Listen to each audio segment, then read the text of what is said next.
In today's video, I'm going to teach you how to connect Google Analytics 4 to Databox.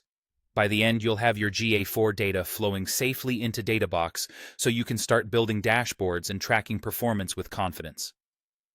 First, open Databox and head to the Data Manager in the left sidebar. This is the central place where all your data sources live, so it's the perfect starting point. If you're new to Databox, think of Data Manager as your control hub for adding, organizing, and troubleshooting connections. Next, click the New Connection button. This opens the library of available integrations and makes it easy to find exactly what you need without hunting through menus. In the search bar that appears, type Google Analytics 4. Using the search ensures you're connecting to the GA4 integration specifically, which is different from the older Universal Analytics option.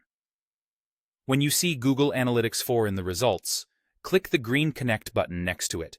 This will launch a secure authorization window from Google.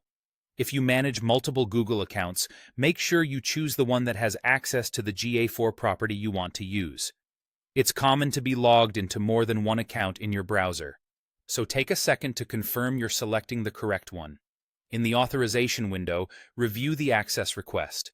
Databox needs permission to read your GA4 data so it can pull metrics and dimensions into your dashboards.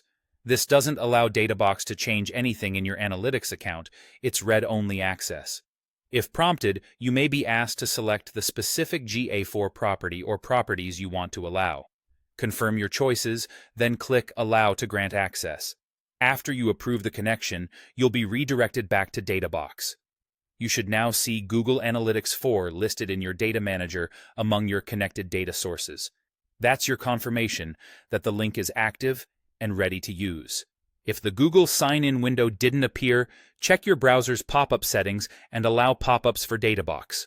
If you see a permissions error, verify that your Google account has at least viewer access to the GA4 property. And if you connected the wrong account, you can disconnect the data source in Databox and repeat the process with the correct one. That's it. You've successfully connected Google Analytics 4 to Databox, and you're ready to turn your data into clear, actionable dashboards.